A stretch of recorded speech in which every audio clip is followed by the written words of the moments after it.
আসসালামু আলাইকুম। ওয়ালাইকুম আসসালাম। নাম কি আপু? আমার নাম আয়েশা। বয়স কত? বয়স 18 সালে। কেন আসছিলেন এই ভিডিওর সামনে? আজকে অনেক কষ্ট করে যদি ভালো একটা মানুষ পাই যে পাশে দাঁড়াবে দায়িত্ব নেবার জন্যই আছি। দর্শক এই মুহূর্তে যারা যুক্ত আছেন, যুক্ত থেকে ভিডিও দেখছেন, তারা চ্যানেলটা সাবস্ক্রাইব করবেন।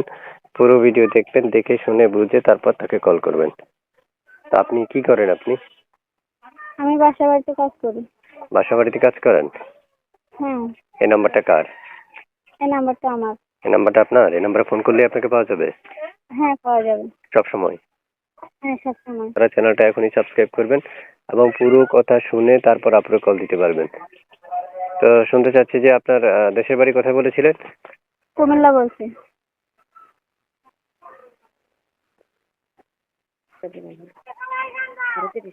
লাগবে না, এটা খরচ করে নাই। হ্যাঁ, তো শুনতে চাচ্ছি যে তো শুনতে চাচ্ছি যে আপনি আমাকে একটা স্ক্রিনে একটা নাম্বার দিয়েছেন, একটা ছবি দিয়েছেন, এগুলো কার?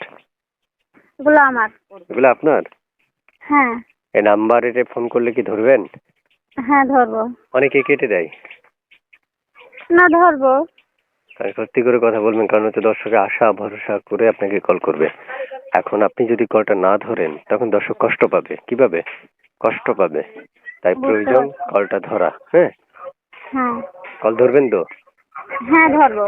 দেখেন, আমাকে দর্শকেরা যদি কমেন্ট বক্সে লিখে যে তাদের কল ধরেননি, তখন কিন্তু আমি কষ্ট পাবো বিশেষ করে, কারণ আমার দর্শক যারা আমার পেজটা ফলো করেছে তারাই আমার দর্শক। ঠিক আছে, সেই ক্ষেত্রে অবশ্যই মনে রাখতে হবে পুরো কথা শুনে তারপর তারপর তারা যখন কল করবে, আপনি কলটা না ধরলে কিন্তু তখন তারা কষ্ট পাবে। তাই কলটা ধরতে হবে আগে।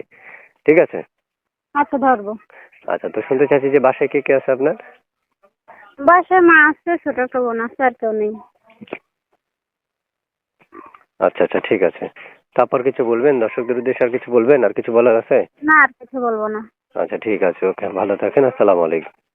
ওয়ালাইকুম আসসালাম।